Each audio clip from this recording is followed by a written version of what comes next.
Good evening everyone, I am doctor Manish Jaiswal. तो एक subscriber ने ये लिखा हुआ है कि सर आपने कुछ ऐसा कसम खा लिया है क्या कि सिर्फ छत्तीसगढ़ के काउंसलिंग का ही वीडियो बनाएंगे और अपने पड़ोसी राज्य जो मध्य प्रदेश है उसका नहीं बनाएंगे। तो मैं आपको बता दूं ऐसा कुछ नहीं है। एक्चुअली मेरा जो मेन काम है वो टीचिंग है। मैं बायोलॉजी सब्जेक्ट पढ़ाता हूँ। अब होता क्या है कि छोटे छोटे 4-5 बैचेस बन गए हैं, ठीक है, 4 to 5 बैचेस हैं।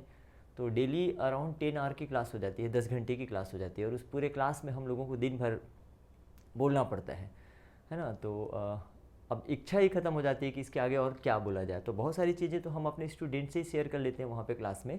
तो इसलिए थोड़ा सा समय भी मैं नहीं निकाल पा रहा हूँ। इवन छत्तीसगढ़ के काउंसलिंग के लिए भी हम उतना फ्रिक्वेंटली वीडियो अपलोड नहीं कर रहे हैं। बट आई प्रॉमिस कि जब भी आपको ज़रूरत होगी तो मैं डेफिनेटली उस टॉपिक पे वीडियो अपलोड करूँगा ही करूँगा। और ऐसा कुछ नहीं है कि अदर स्टेट का दूसरे जो काउंसलर्स हैं या जो दूसरे यूट्यूब में चैनल पे वीडियो बना रहे हैं वो लोग बना रहे हैं, आप उनका देख सकते हैं। तो फिलहाल हम ऑल इंडिया के काउंसलिंग शेड्यूल के बारे में भी बात करेंगे यहाँ पे, बिकॉज इसी शेड्यूल के अकॉर्डिंग छत्तीसगढ़ की भी काउंसलिंग होगी। साथ ही साथ कुछ न्यूज़ या रूमर्स जो भी कहना चाहिए जो अभी छत्तीसगढ़ काउंसलिंग से रिलेटेड चल रहा है ना। मैं एक दो क्वेश्चंस भी आपके लूँगा जो आपने कमेंट बॉक्स में पूछे हुए हैं, क्योंकि मैंने कहा टाइम न मिल पाने के कारण सुबह 6 बजे से लेके जो 2 बजे का जो शेड्यूल होता है, दिन फिर 4 to लेके 8 का शेड्यूल होता है।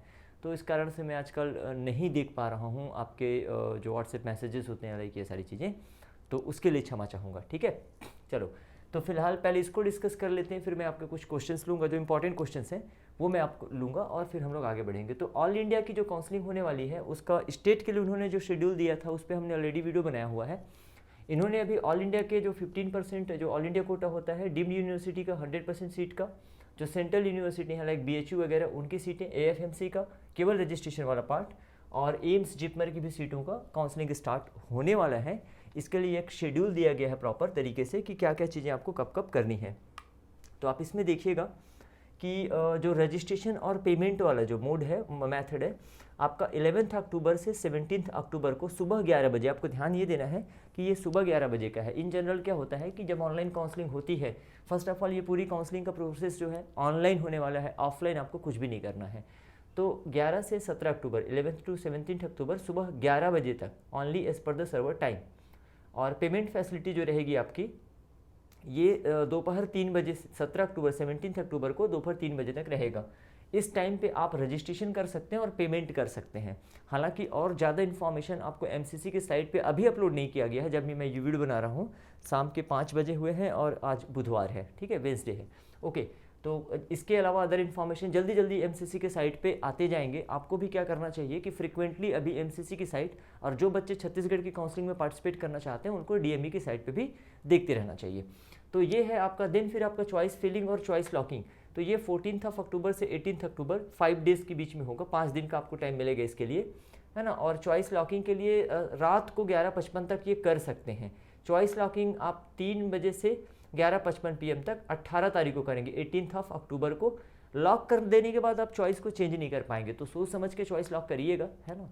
बाकी आगे हम इस पे वीडियो बनाएंगे कि कैसे आपको चॉइस फिलिंग करना है और उसको कैसे चॉइस लॉक करना है। तो ये तो टेंटेटिव शेड्यूल है और इस वीडियो में मैं सिर्फ फर्स्ट राउंड का ही शेड्यूल डिस्कस करने वाला हूं, क्योंकि कई बार क्या होता है कि फर्स्ट राउंड का शेड्यूल आगे पीछे हो जाता है तो उसके अकॉर्डिंग सेकंड राउंड का भी शेड्यूल चेंज हो जाता है। तो वीडियो को हम लंबा नहीं करेंगे, अभी इसके बारे में बात करते हैं। तो जैसे जैसे काउंसलिंग प्रोसीड होगा उसके अकॉर्डिंग हम लोग आगे भी प्रोसेस करेंगे। नाउ अब देखिए, जो इंटरनल कैंडिडेट्स का वेरिफिकेशन जो भी यूनिवर्सिटी में ऐसा होता है जहाँ पे इंटरनल कैंडिडेट्स को एडमिशन दिया जाता है, तो 17 to 18 अक्टूबर को होगा। ये 2 डेज़ का टाइम है। काउंसलिंग में जो सीट का जो अलॉटमेंट का जो प्रोसेसिंग है इसके लिए भी, है ना, आपका 2 डेज़ का टाइम लिया गया है, 19 October to 20 October. And then counselling का जो रिजल्ट आएगा फर्स्ट राउंड का 21 अक्टूबर को आ जाएगा, एक दिन में आ जाएगा। ये तो खैर ज़्यादा समय नहीं लगता इसमें। तो 21 अक्टूबर को ये आ जाएगा। और देखिए इसके बाद ही दीपावली का हॉलीडे भी लगने वाला है, लेकिन उनके लिए तो खुशी की बात होगी जिनको अलॉटमेंट मिल जाता है अपने चॉइस का कॉलेज, है ना। तो ये दीपावली गिफ्ट होगा आपके लिए। तो 22 से 28 अक्टूबर ये 7 डेज़ के बीच में आपको वहाँ पे जाके कॉलेज में रिपोर्ट करना है ऑफलाइन, पर्सनली जाके। फिर देखते हैं कि इसके आगे का प्रोसेस, लाइक अगर आपको कॉलेज पसंद नहीं आता है और आप सेकेंड राउंड में बने रहना चाहते हैं तो इन सब चीज़ों के लिए आपको क्या करना पड़ेगा। तो ये एक टेंटेटिव शेड्यूल है। इसी के अकॉर्डिंग अभी हालांकि इन शेड्यूल पे हम डिस्कशन नहीं कर रहे हैं, because second round, third mop up round और स्टे वैकेंसी राउंड ये कैसे होगा, क्या होगा, इस पर अपन बाद में बात करेंगे। तो मैंने कहा था कि कुछ क्वेश्चंस मैं आपके यहाँ पे लेने वाला हूँ। तो फर्स्ट जो क्वेश्चन है कि ये सर एसटी कैटेगरी और स्पेशल एसटी कैटेगरी में क्या डिफरेंस होता है? तो कोई ज़्यादा डिफरेंस नहीं है। विशेष जो जनजाति होता है उनको स्पेशल एसटी कैटेगरी में रखा गया है। अभी इनको सेपरेट किया गया है। टोटल 32% जो रिजर्वेशन मिलता था, 32%, उसमें से 2% स्पेशल एसटी को दे दिया जाता था, और 30% जो रिजर्वेशन है छत्तीसगढ़ स्टेट की अगर हम बात करें तो यहाँ पे इनको दे दिया जाता था 30%, जो नॉर्मल जो एसटी कैटेगरी के बच्चे होते हैं उनको। चलिए, ये क्वेश्चन, एक क्वेश्चन है जो बार बार कई सारे बच्चे और उनके पेरेंट्स पूछ रहे हैं कि छत्तीसगढ़ के काउंसलिंग में इस बार 2012 के पहले वाला या बाद वाला रिजर्वेशन पॉलिसी होगा?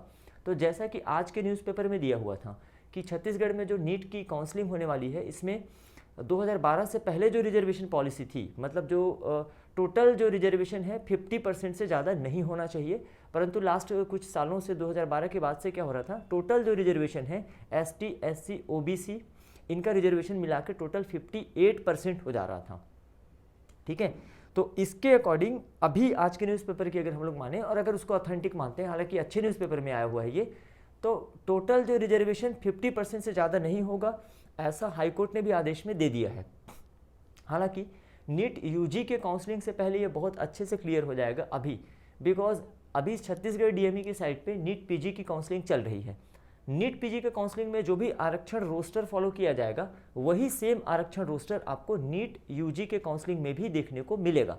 तो नीट यूजी के काउंसलिंग से पहले ये सारी चीज़ें क्लियर हो जाएंगी, और मैं उम्मीद करता हूँ कि छत्तीसगढ़ डीएमई वाले प्रॉपर तरीके से सही समय पे सीट मैट्रिक्स भी रिलीज़ करेंगे, ताकि बाद में कोई विवाद ना हो सके। यहाँ पे क्या होता है कि एकदम से सीधे बिना मेरिट लिस्ट दिए, बिना अलॉटमेंट दिए, है ना, बिना सीट मैट्रिक्स दिए सीधे अलॉटमेंट कर देते हैं। तो सीट मैट्रिक्स फिर बच्चों को या फिर हमको बनाना पड़ता है कि किस सीट मैट्रिक्स में इन्होंने अलॉटमेंट दिया हुआ है। तो ये सारी चीज़ें हैं।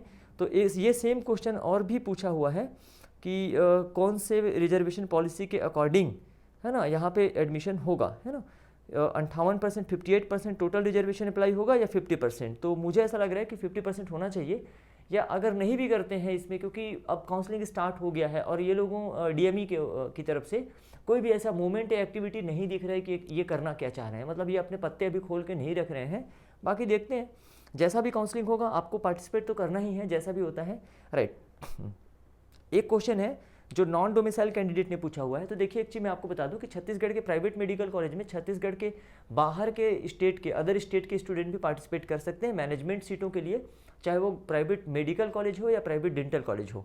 तो जो भी बच्चे पार्टिसिपेट करना चाहते हैं उनके लिए एक अच्छा क्वेश्चन है कि सर, क्वेश्चन ये है कि नॉन डोमिसाइल जब एडमिशन लेते हैं तो प्राइवेट कॉलेज में उनका डॉक्यूमेंट वेरिफिकेशन रजिस्ट्रेशन से पहले होता है, या फिर वो ऑनलाइन होता है या ऑफलाइन होता है, या फिर कॉलेज अलॉटमेंट के बाद होता है, या कहाँ होता है? तो ये चीज़ मैं आपको क्लियर कर दूं कि देखिए, रजिस्ट्रेशन के समय छत्तीसगढ़ में किसी भी टाइप का कोई डॉक्यूमेंट वेरिफिकेशन लास्ट ईयर तो नहीं हुआ था, उसके पहले साल डॉक्यूमेंट अपलोड कराए गए थे।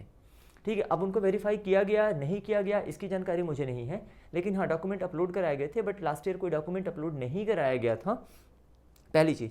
दूसरी चीज़, जब आपको यहाँ पे अलॉटमेंट मिल जाता है, मतलब फर्स्ट राउंड में आप रजिस्ट्रेशन कराया, आपने प्रॉपर तरीके से चॉइस फिलिंग की, जो भी अमाउंट वगैरह होता है वो आपने पे किया, मतलब आपका रजिस्ट्रेशन सक्सेसफुल हुआ, चॉइस लॉकिंग सक्सेसफुल हुआ। उसके बाद जब फर्स्ट राउंड का रिजल्ट आएगा, अलॉटमेंट लिस्ट आएगी, और यदि आपको कोई कॉलेज मिल जाता है, चाहे वो गवर्नमेंट हो या इवन चाहे प्राइवेट कॉलेज हो, ये क्वेश्चन हालांकि प्राइवेट कॉलेज के लिए पूछा गया था, तो जब आपको कॉलेज अलॉटमेंट हो जाता है तो अलॉटमेंट लेटर में ही आपका एक स्क्रूटनी सेंटर दिया होता है, और स्क्रूटनी का मतलब ही यहाँ पे डॉक्यूमेंट वेरिफिकेशन है।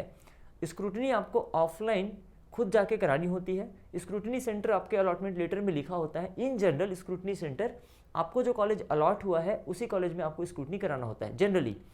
बट कई बार क्या होता है कि कुछ प्राइवेट मेडिकल कॉलेज का स्क्रूटनी पास के गवर्नमेंट मेडिकल कॉलेज में कराया जाता है। दैट मीन्स कि लाइक जैसे मैं ये कह रहा हूँ कि आपके अलॉटमेंट लेटर में लिखा होगा, ये मैं बता रहा हूँ कि ऐसा होता है कि लाइक आपको शंकराचार्य या कोई नया मेडिकल कॉलेज आपको अलॉट हो गया, एकदम न्यूली ओपन मेडिकल कॉलेज है जहाँ पे अभी स्क्रूटनी वगैरह की फैसिलिटी नहीं है, या वहाँ पे पर्सन अपॉइंट नहीं किए गए हैं, तो उस केस में फिर आपका स्क्रूटनी हो सकता है कि किसी दूसरे मेडिकल कॉलेज में हो, और एडमिशन के लिए आपको अपने अलॉटेड मेडिकल कॉलेज में जाना पड़ता है। तो स्क्रूटनी ही यहाँ पे डॉक्यूमेंट वेरिफिकेशन माना जाता है, जहाँ पे बहुत ही कायदे से आपके जितने सारे भी ओरिजिनल डॉक्यूमेंट हैं उनको वेरीफाई किया जाता है। उसके बाद आपको एक रिसिप्ट दी जाती है कि आपके डॉक्यूमेंट का वेरिफिकेशन हो गया है। स्क्रूटनी सिर्फ एक बार ही आपको कराना होता है, बाय द वे अगर आपने कॉलेज में एडमिशन लिया, आपका दूसरे सेकंड राउंड में अपग्रेड हो गया, तो दोबारा आपको स्क्रूटनी कराने की जरूरत नहीं पड़ती है। तो मेरे ख्याल से आपका डाउट क्लियर है। आप नॉन डोमिसाइल कैंडिडेट हैं, रजिस्ट्रेशन के समय आपको कोई वेरिफिकेशन नहीं कराना है। जब आपको, और दूसरी चीज़, ऑनलाइन भी नहीं होता है कोई वेरिफिकेशन, आपको एट प्रेजेंट कराना है, आके खुद से ही कराना होता है। मतलब आप अदर स्टेट से बिलोंग करते हैं तो यदि आपको अलॉटमेंट मिल जाता है तो आपको स्क्रूटनी कराने के लिए यहाँ पे आना पड़ेगा। ठीक है, तो ये चीज़ें मेरे ख्याल से आपकी क्लियर हो गई। और भी ऐसे बहुत सारे डाउट्स होते हैं। इन जनरल मैं ऐसे डाउट्स को क्लियर नहीं करता हूँ जिसमें बच्चे अपने मार्क्स शेयर करते हैं कि सर मेरे 520 मार्क्स हैं, मुझे क्या मिलेगा, मेरे 566 मार्क्स हैं, मुझे सिम्स मिलेगा या नहीं मिलेगा। देखिए अभी तो फिलहाल आप काउंसलिंग में पार्टिसिपेट करने का प्लान करिए सही तरीके से। चॉइस लॉक, चॉइस फिलिंग जो है वो सही तरीके से करिए, चॉइस को अरेंज सही तरीके से करिए, अपनी प्रायोरिटीज़ सही तरीके से रखिए। इन सब चीज़ों को करने के बाद आपको जो बेस्ट होगा, जो बेस्ट पॉसिबल कॉलेज आपके मार्क्स पे मिल सकता है वो मिलेगा। ठीक है, डेफिनेटली। ठीक है, अब कट ऑफ कितना जाएगा, क्यों जाएगा, वो सब हम लोग डिस्कस करने के मूड में नहीं है और समय भी नहीं है। अगर आप पार्टिसिपेट करना ही चाहते हैं तो डेफिनेटली आप पार्टिसिपेट करिए। ठीक है, तो अब इस काउंसलिंग शेड्यूल को मैंने कहा आप अच्छे से देख लीजिए। इसके अकॉर्डिंग ही जो बच्चे छत्तीसगढ़ के काउंसलिंग में पार्टिसिपेट करना चाहते हैं, हमने ऑलरेडी पहले भी वीडियो बनाया हुआ है उस पर, आप उस वीडियो से इन्फॉर्मेशन ले सकते हैं। प्लस जैसे जैसे काउंसलिंग आगे प्रोसीड होती जाएगी मैं बिल्कुल समय निकाल के आपके लिए कम से कम 10 से 20 मिनट डेफिनेटली वीडियो अपलोड करूँगा। So thank you very much, मिलते हैं नेक्स्ट वीडियो में। ओके।